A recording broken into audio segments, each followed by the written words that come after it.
সূরাতুর রহমান অত্যন্ত দামি একটি সূরা।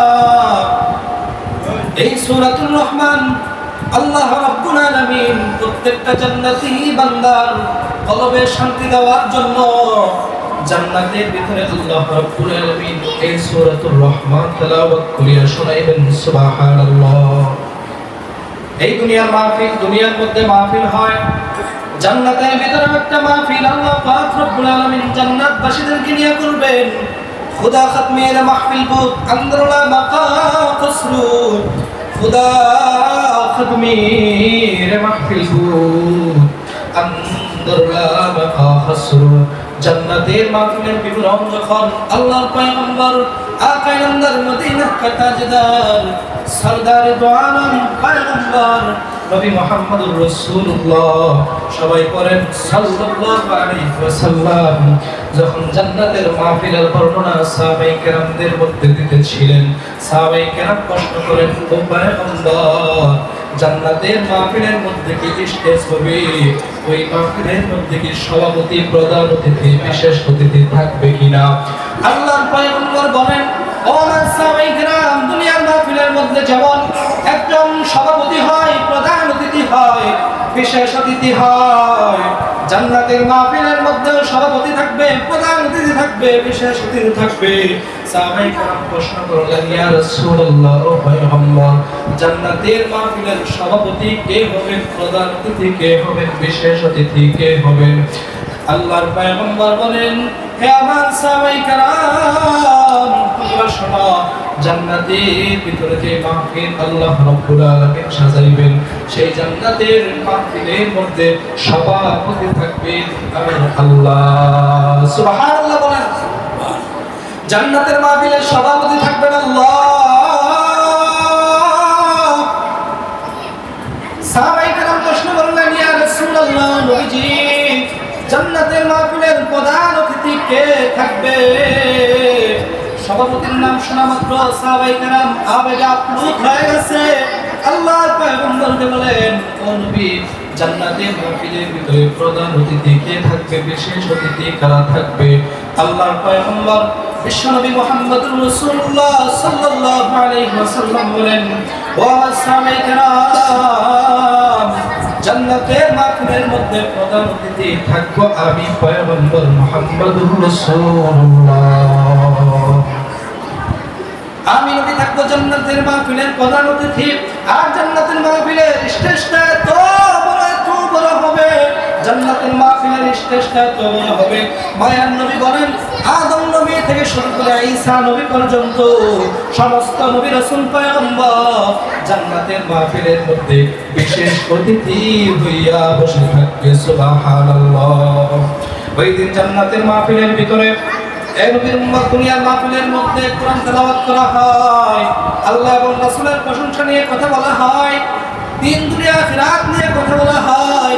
জান্নাতের মাহফিলের মধ্যে কোরআন তেলাওয়াত হবে। আল্লাহ রাব্বুল আলামিন দাউদ পয়গম্বরকে ডাক দিয়া বলবেন, ও দাউদ তুমি কোথায়? আসো আসো। আল্লাহ পাক রব্বুল আলামিন দাউদ নবীকে এত সুন্দর কণ্ঠ দিয়েছিলেন, দাউদ নবীর তেলাওয়াত শোনার জন্য জঙ্গল প্রাণী সমুদ্রের মাছ পর্যন্ত নদীর কিনারায় বসে যাইত দাউদ নবীর কণ্ঠে জবানের কোরআন তেলাওয়াত শোনার জন্য। সুবহানাল্লাহ। আরে নবীর উম্মতের দল ওই জান্নাতের মাহফিলের ভিতরে আল্লাহ রাব্বুল আলামিন দাউদ পয়গম্বরকে ডাক দিবেন, আরে দাউদ আমি আল্লাহ তোমাকে খুব সুন্দর কণ্ঠ দিয়েছিলাম, আজ তুমি আমার কুরআনুল কারীম থেকে তুমি একটু কোরআন তেলাওয়াত করে শোনাও। ওই দিন হাসরের ময়দানে জান্নাতবাসীদের সামনে হযরত দাউদ আলাইহিস সালাতু ওয়াস সালাম তেলাওয়াত করবেন, তাহা মা আনজালনা আলাইকাল কুরআনা লিতাশকা। আসসালামু আলাইকুম ওয়া রাহমাতুল্লাহি ওয়া বারাকাতুহু।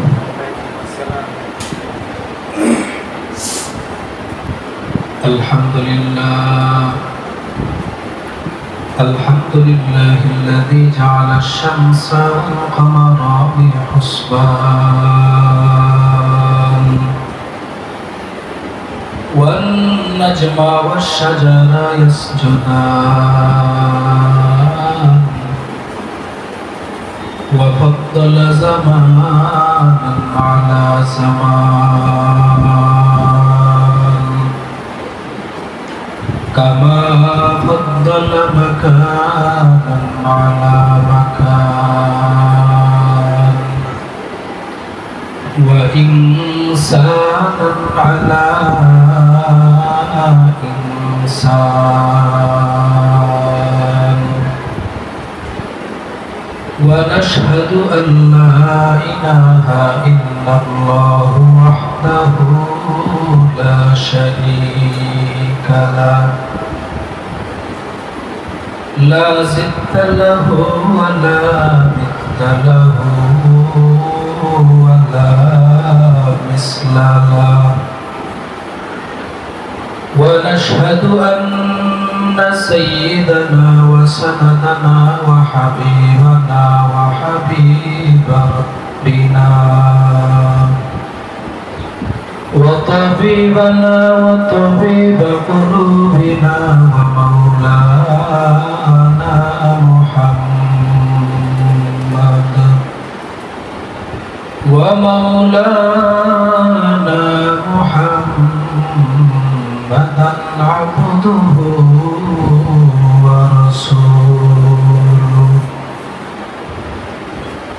الذي أرسله الله تعالى بالحق بشيرا ونذيرا وداعيا إلى الله بإذنه وسراجا وقمرا منيرا أما بعد فقد قال الله تبارك وتعالى في كلامه المجيد وفي فرقانه الحميد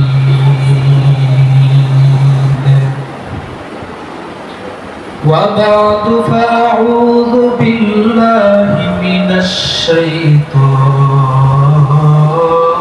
الرجيم بسم الله الرحمن الرحيم الرحمن علم القرآن خلق الإنسان علمه البيان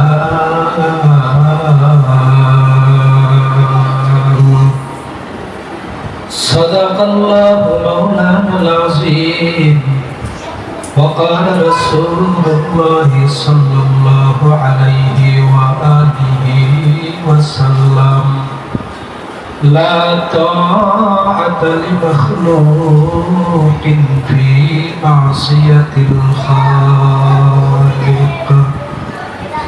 أو كما قال النبي عليه الصلاة والسلام সবাই মুহাব্বতের দুরূদ ইব্রাহিম পড়ি আল্লাহুম্মা সাল্লি আলা মুহাম্মাদ ওয়া আলা আলি মুহাম্মাদ কামা সাল্লাইতা আলা ইব্রাহিম ওয়া আলা আলি ইব্রাহিম ইন্নাকা হামিদুম মাজিদ আওয়াজ দিয়ে বলেন আল্লাহুম্মা বারিক আলা মুহাম্মাদ ওয়া আলা আলি মুহাম্মাদ কামা বারাকতা আলা ইব্রাহিম ওয়া আলা আলি ইব্রাহিম ইন্নাকা হামিদুম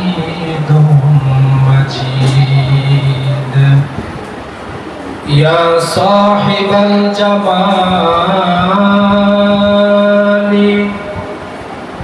ওয়া ইয়া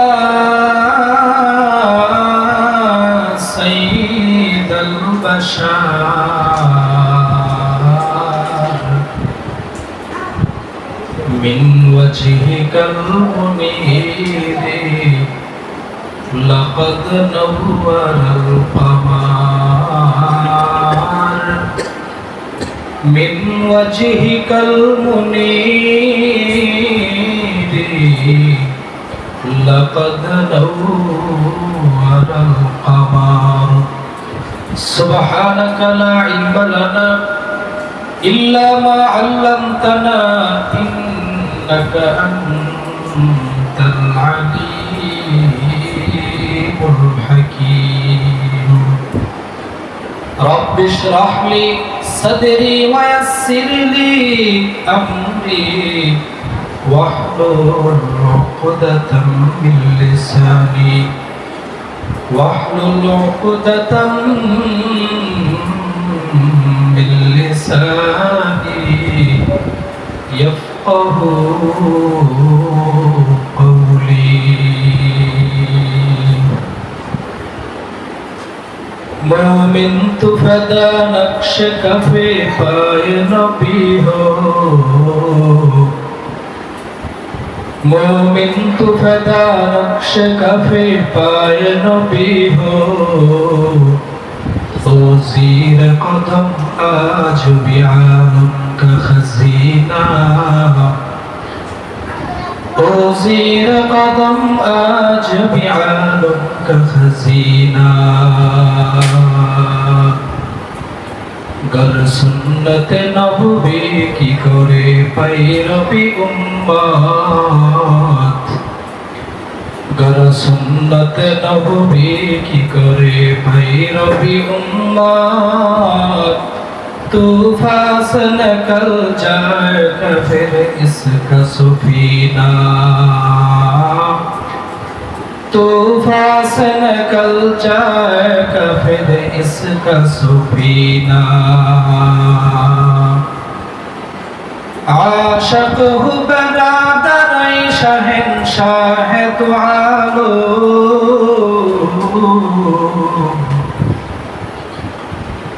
आशिक हूँ बरादर शहंशाह दो आलम मशकों से ज़्यादा मुबारक जिसका पसीना मशकों से ज़्यादा मुबारक जिसका पसीना कर दिल में तरक़बू मेरे आका का ज़ियारा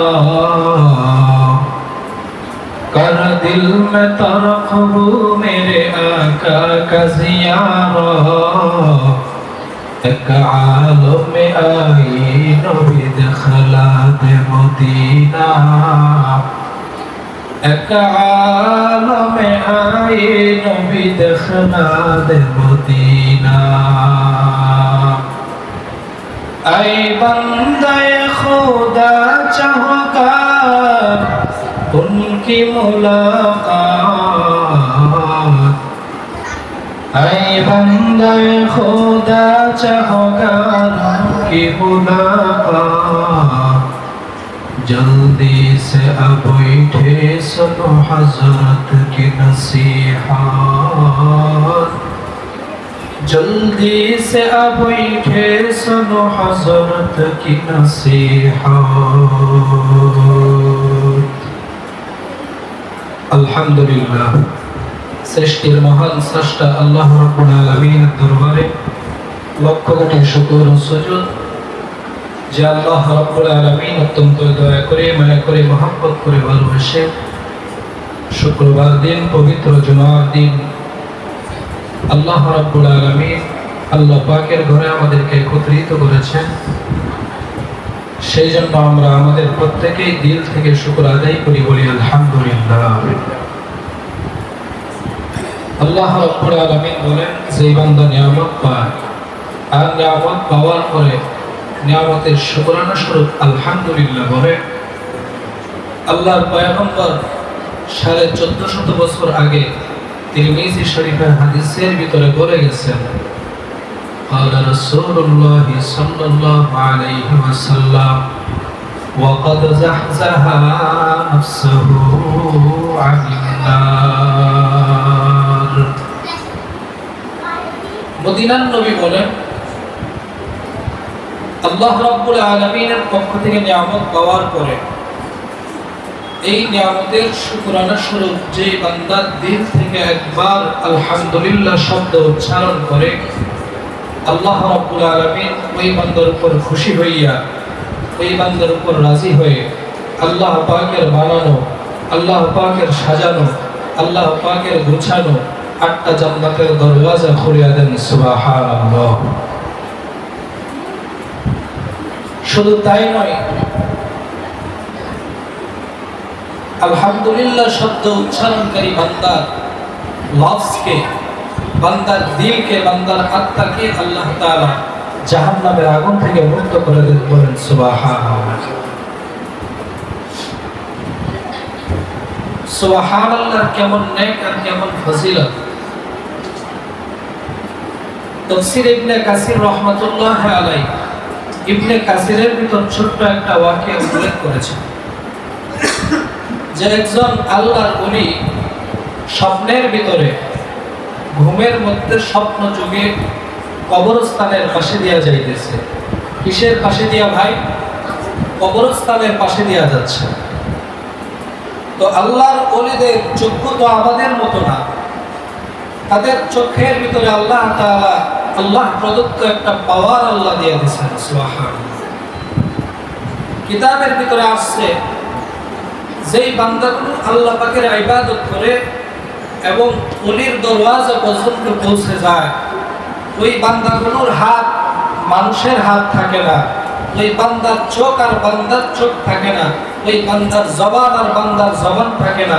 ওই আল্লাহর ওলিদের হাত আল্লাহর হাত হয়ে যায়, ওই আল্লাহর ওলিদের চোখ আল্লাহর চোখ হয়ে যায়, ওই আল্লাহর ওলিদের জবান আল্লাহর জবান হয়ে যায়। সুবহানাল্লাহ। তাফসীর ইবনে কাসির রাহমাতুল্লাহ আলাইহি ঘটনা খুব সুন্দরভাবে উল্লেখ করেছেন, একটু গভীর মনোযোগ দিয়ে শুনেন। আল্লাহর ওলি ঘুমের ভিতরে স্বপ্নে যুগে কবরস্থানের পাশে দিয়া যাচ্ছেন। কিসের পাশে দিয়া? কবরস্থানের পাশে দিয়া যাচ্ছেন।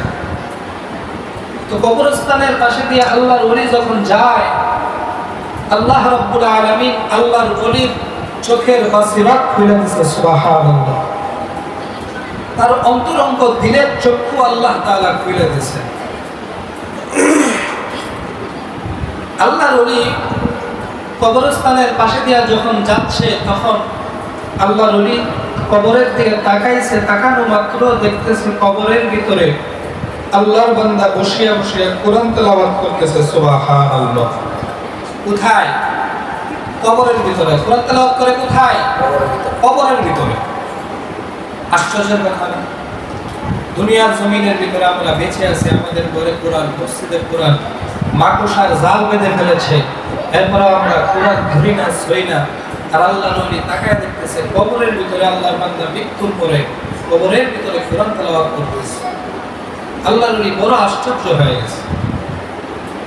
মুসলমান ভাইরা আমার, আল্লাহর ওলি আশ্চর্য হইয়া ওই কবরস্থ ব্যক্তিকে এই অবস্থা দেখিয়া আল্লাহর ওলি ওই বান্দা কবরস্থ ব্যক্তিকে ডাক দিয়া বলে, এরে আল্লাহর বান্দা, মানুষ দুনিয়ার জমিনের ভিতরে ঘরের ভিতরে কোরআন, বাইরে কোরআন, মসজিদে কোরআন, মাদ্রাসায় কোরআন, এরপরেও বান্দা কোরআন তেলাওয়াত করে না। তুমি কবরের জিন্দেগির ভিতরে, কবরের ভিতরে বসিয়া বসিয়া তুমি কোরআন তেলাওয়াত করতেছো। আল্লাহর ওলি কবরস্থ ব্যক্তিকে ডাক দিয়ে বলেন, রে আল্লাহর বান্দা, তুমি এই কবরের ভিতরে কতদিন যাবত কোরআন তেলাওয়াত করতেছো? ওই কবরস্থ বান্দা ডাক দিয়ে কয়, রে আল্লাহর গোলাম, আমি কবরের ভিতরে কতদিন যাবত কোরআন তেলাওয়াত করতেছে এটা আমার জানা নাই, এটা আমার জানা নাই। তবে আমি এই কবরের ভিতরে বসিয়া 5000 খতম কোরআন তেলাওয়াত করছি।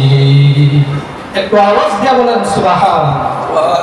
ওই কত 5000 খতম কোরআন তেলাওয়াত কবরের ভিতরে বসিয়া করছি। এ মুসলমান ভাইরা আমার, গভীর মনোযোগ দিয়ে শুনেন। এ বন্ধুগণ, কবরের ভিতরে বসিয়া বসিয়া 5000 খতম কোরআন তেলাওয়াত করলো আল্লাহর বান্দা। আর আমরা সারাটা বছর রমজান মাসের উপরে একটা খতম কোরআন তেলাওয়াত করার জন্য সারাটা বছর মিলিয়েও পারি না এক খতম কোরআন তেলাওয়াত করার জন্য। এর নবীর উম্মতের দল, এই আল্লাহর বান্দা কবরের ভিতরে বসিয়া বসিয়া 5000 খতম কোরআন তেলাওয়াত করছে। আল্লাহর ওলি এই কবরস্থ বান্দাকে যখন এই প্রশ্ন করলেন, কবরস্থ বান্দা এই কথা শুনিয়া আল্লাহর ওলি বড় আশ্চর্য হয়ে গেছে।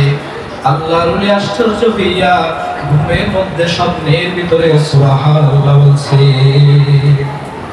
একটু বলেন না সুবহানাল্লাহ। আল্লাহর ওলি ওই কবরস্থ ব্যক্তির কথা শুনিয়া ঘুমের মধ্যে স্বপ্নের ভিতরে সুবহানাল্লাহ বলছেন। আল্লাহর ওলি এই সুবহানাল্লাহ বলার পর ওই কবরস্থ ব্যক্তি কবর থেকে ডাক দিয়া বলে, রে আল্লাহর ওলি, রে আল্লাহর গোলাম, আপনি আমার এই যে একবার আমার এই কথা শুনে একবার সুবহানাল্লাহ বলছেন, রে আল্লাহর ওলি, আপনার একবারে সুবহানাল্লাহ একটুকু আমাকে দিয়া দেন। আর কবরস্থ ব্যক্তি বলতেছেন যে আমার 5000 খতম কোরআন তেলাওয়াতের নেকি আপনি নিয়ে যান। আমার 5000 খতম কোরআন তেলাওয়াতের নেকি আপনি নিয়ে যান। আর আপনি যে একবার সুবহানাল্লাহ বলছেন, এই একবার সুবহানাল্লাহর যে নেকি, এই নেকিটুকু আমাকে দিয়ে যান। আল্লাহর ওলি আরো আশ্চর্য হয়ে গেছে, কি রে ব্যাপার কি? সে 5000 খতম কোরআন তেলাওয়াত এই কবরের জিন্দেগির ভিতরে বসিয়া বসিয়া করলো। আর তার এই কোরআন তেলাওয়াতের কথা শুনিয়া আমি একবার সুবহানাল্লাহ বললাম, এই সুবহানাল্লাহর নেকি সে নিতে চায়। আর তার 5000 খতম কোরআন তেলাওয়াতের নেকি আমাকে দিতে চায়। ব্যাপার কি একটু জিজ্ঞাসা করে দেখি। আল্লাহর ওলি এইবার কবরস্থ বান্দাকে ডাক দিয়া বলে, মেরে আল্লাহর বান্দা, তুমি এই কবরের ভিতরে বসিয়া বসিয়া 5000 খতম কোরআন তেলাওয়াত করেছ। আর তোমার এই কোরআন তেলাওয়াতের কথা শুনিয়া আমি একবার সুবহানাল্লাহ বলেছি। এই একবার সুবহানাল্লাহ না তুমি নিতে চাও। আর তোমার 5000 খতম কোরআন তেলাওয়াতের নেকি তুমি আমাকে দিতে চাও। ব্যাপার কি রে ভাই, ব্যাপার কি? এইবার কবরস্থ বান্দা ডাক দিয়ে কয়, রে আল্লাহর বান্দা, রে আল্লাহর গোলাম, শুনেন, আমি কবরের জিন্দেগির ভিতরে আমি জীবিত না, আমি হলাম মৃত। আমি কবরের জিন্দেগির ভিতরে 5000 কেন, আমি যদি 5 লক্ষ কোরআন তেলাওয়াত করি, এরপরে আল্লাহ পাক এই তেলাওয়াতের বিনিময়ে একটা নেকিও আমাকে দেয় নাই। আর আপনি দুনিয়াতে জীবিত থাকা অবস্থায় যে একবার সুবহানাল্লাহ বলছেন, আমার 5000 কোরআন তেলাওয়াতের চাইতেও আপনার একবার সুবহানাল্লাহর নেকি অনেক বেশি হয়ে গেছে। সুবহানাল্লাহ।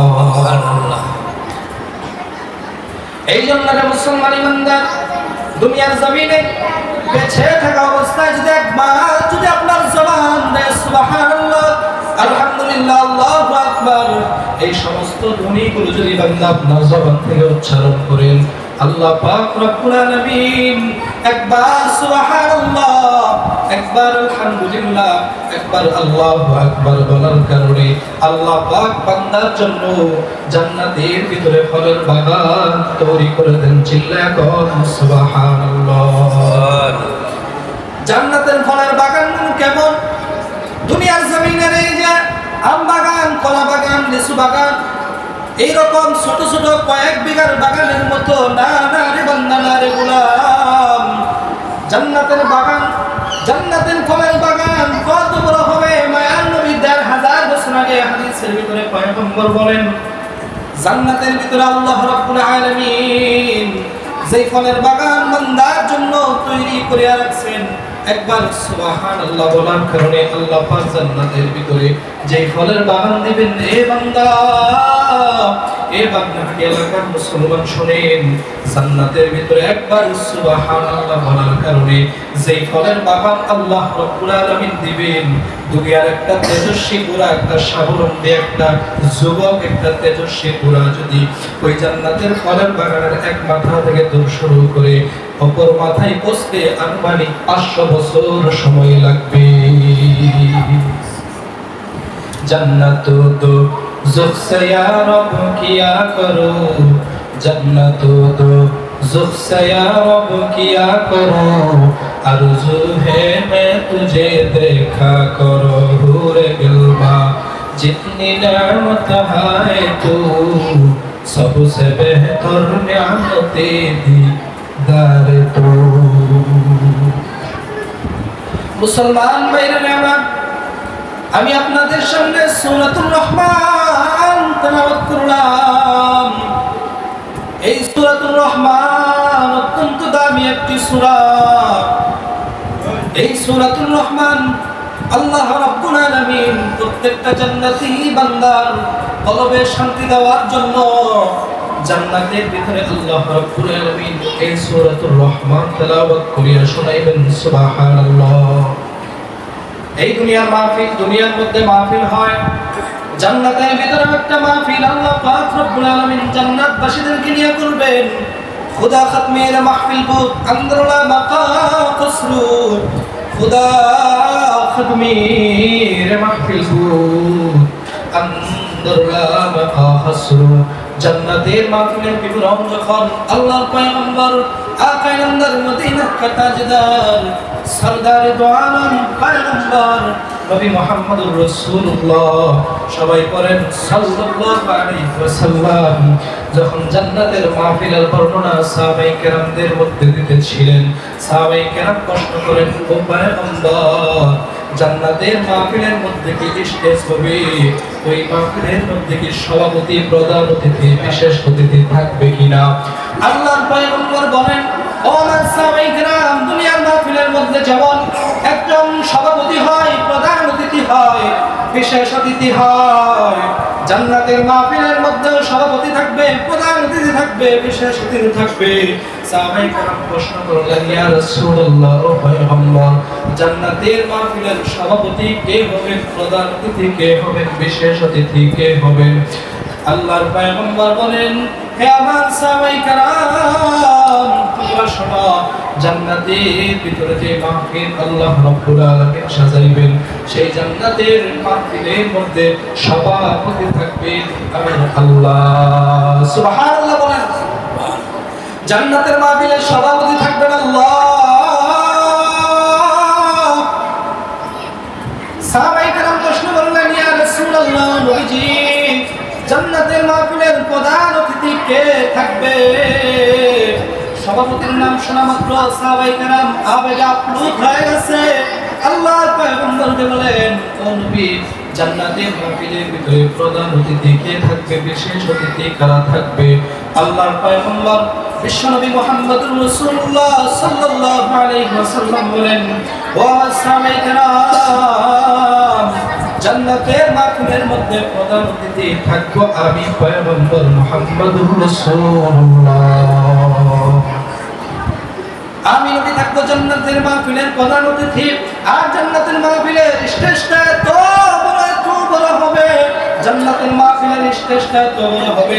মায়ার নবী বলেন, আদম নবী থেকে শুরু করে ঈসা নবী পর্যন্ত সমস্ত নবী রাসূল পয়গম্বর জান্নাতের মাহফিলের মধ্যে বিশেষ অতিথি হইয়া বসে থাকবে। সুবহানাল্লাহ। ওই দিন জান্নাতের মাহফিলের ভিতরে এই নবীর উম্মত দুনিয়ার মাহফিলের মধ্যে কোরআন তেলাওয়াত করা হয়, আল্লাহ এবং রাসূলের প্রশংসা নিয়ে কথা বলা হয়, দিন দুনিয়া আখিরাত নিয়ে কথা বলা হয়। জান্নাতের মাহফিলের মধ্যে কোরআন তেলাওয়াত হবে। আল্লাহ রাব্বুল আলামিন দাউদ পয়গম্বরকে ডাক দিয়া বলবেন, ও দাউদ, তুমি কোথায় আসো আসো। আল্লাহ পাক রব্বুল আলামিন দাউদ নবীকে এত সুন্দর কণ্ঠ দিয়েছিলেন, দাউদ নবীর তেলাওয়াত শোনার জন্য জঙ্গলার প্রাণী সমুদ্রের মাছ পর্যন্ত নদীর কিনারায় ভেসে যাইত দাউদ নবীর কণ্ঠে জবানের কোরআন তেলাওয়াত শোনার জন্য। সুবহানাল্লাহ।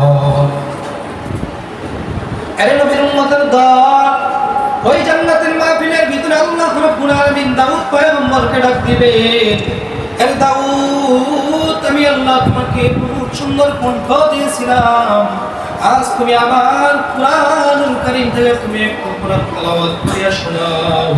ওই দিন হাসরের ময়দানে জান্নাতবাসীদের সামনে হযরত দাউদ আলাইহিস সালাতু ওয়াস সালাম তেলাওয়াত করবেন, তাহা মা আনজালনা আলাইকাল কুরআনা লিতাশকা।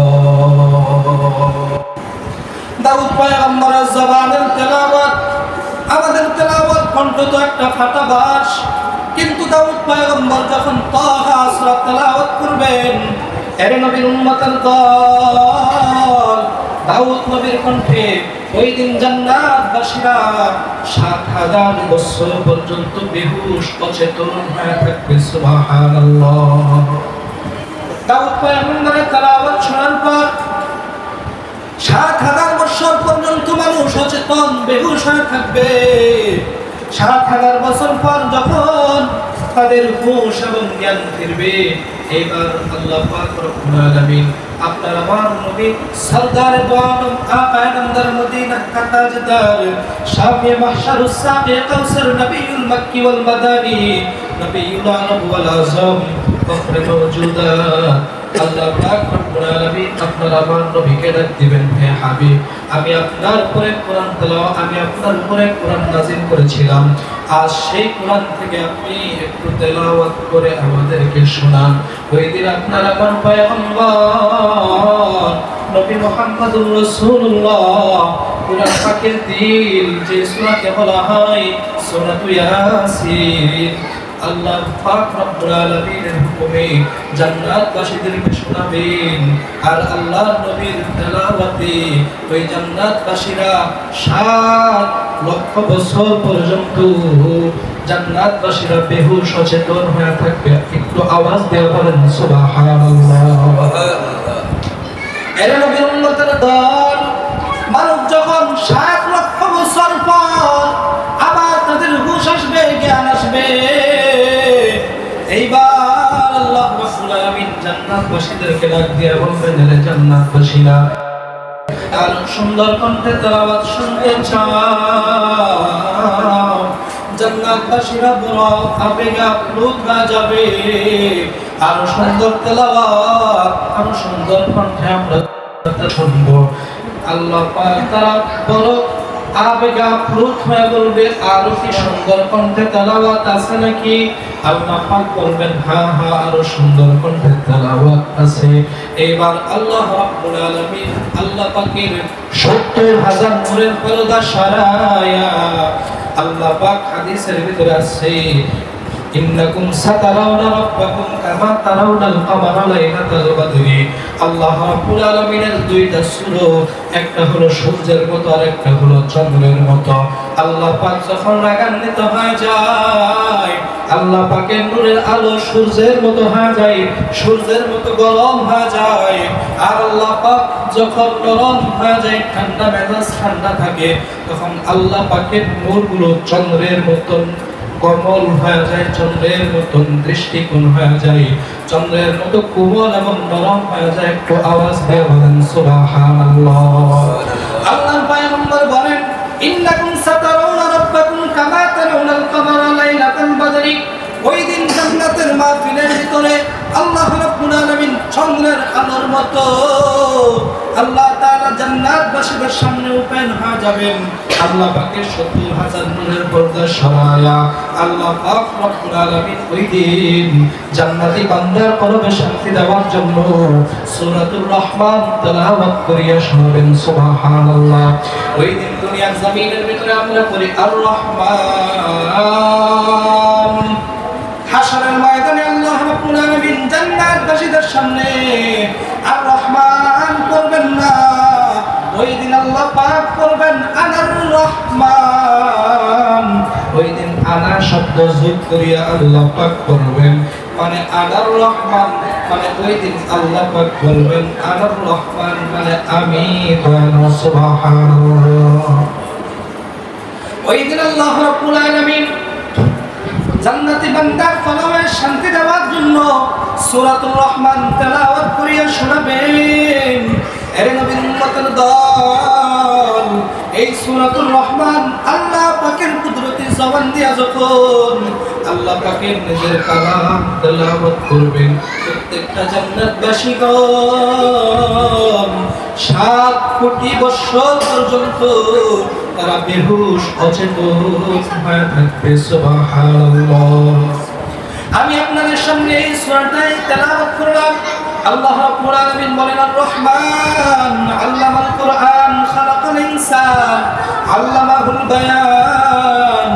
আর রহমান এর অর্থ হলো তিনি দয়ালু, আল্লামাল কুরআন যিনি কোরআন শিক্ষা দিলেন, আল্লামাহুল বায়ান খালাকাল ইনসান আল্লামাল কুরআন। আর রহমান আল্লামাল কুরআন খালাকাল ইনসান। আল্লাহ পাক বলেন আর রহমান তিনি দয়ালু। আল্লাহ কে দয়ালু? ধরে কান আল্লাহ হলেন দয়ালু, আর রহমান আল্লাহ হলেন দয়ালু। এরপরে আল্লাহ পাক বলেন আল্লামাল কুরআন, আমি আল্লাহ কোরআন শিক্ষা দিলাম। খালাকাল ইনসান মানুষ বানাইলাম। ও নবীর উম্মত, আল্লাহ পাক বলেন আমি আল্লাহ সর্বপ্রথম কোরআন শিক্ষা দিলাম, এরপরে মানুষ বানাইলাম। কিন্তু আপনারা আমাকে জবাব দেন, আগে কি মানুষে কোরআন শিক্ষা করে নাকি জন্মগ্রহণ করে? আগে মানুষ জন্মগ্রহণ করে, এরপরে না কোরআন শিক্ষা করে।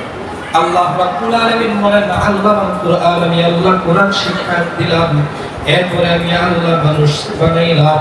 এর নবীর উম্মতের দল, আল্লাহ রাব্বুল আলামিন নিজামকে পছন্দ করেন, নিয়ম নীতিকে আল্লাহ পছন্দ করেন, তরতিবকে আল্লাহ পছন্দ করেন। তরতিব অনুযায়ী যারা কাজ করেন, নিয়ম অনুযায়ী যারা কাজ করেন, আল্লাহ পাক তাদেরকেও পছন্দ করেন।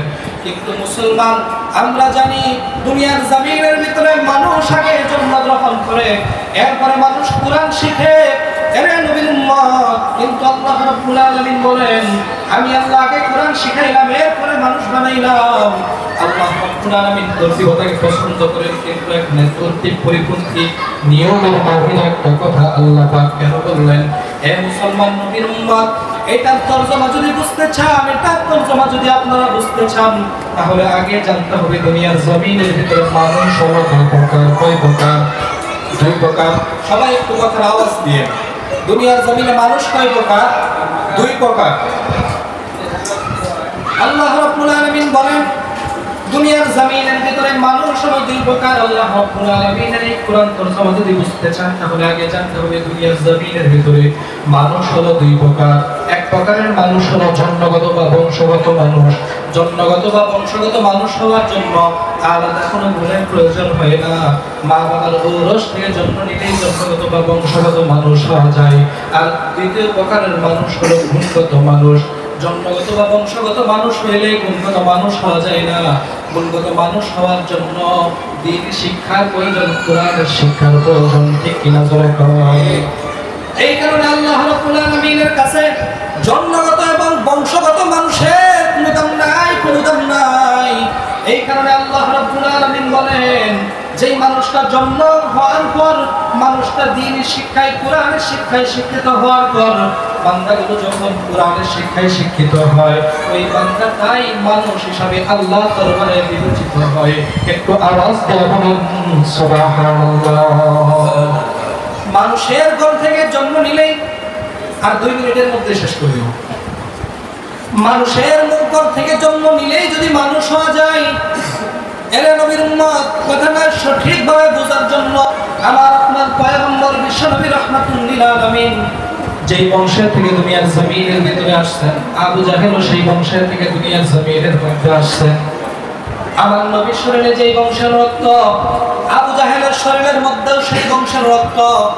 আমার নবীর চেহারা আর আবু জাহেলের চেহারা দেখতেছেন একই রকম ছিল। আমার নবী হলেন রাহমাতুল লিল আলামিন, সাইয়্যিদুল মুরসালিন, ইমামুল মুরসালিন, ইমামুন নবিয়্যিন। সমস্ত নবীদের ইমাম, আমার নবী হলেন রাহমাতুল লিল আলামিন, সারা দুনিয়ার জগৎ সমূহের রহমত হলেন আমার আপনার পয়গম্বর। পক্ষান্তরে একই বংশ থেকে একই বংশের রক্ত, একই সেম চেহারার মানুষ হওয়া সত্ত্বেও আবু জাহেল হলো চিরস্থায়ী জাহান্নামী, ঠিক কিনা জোরে কর।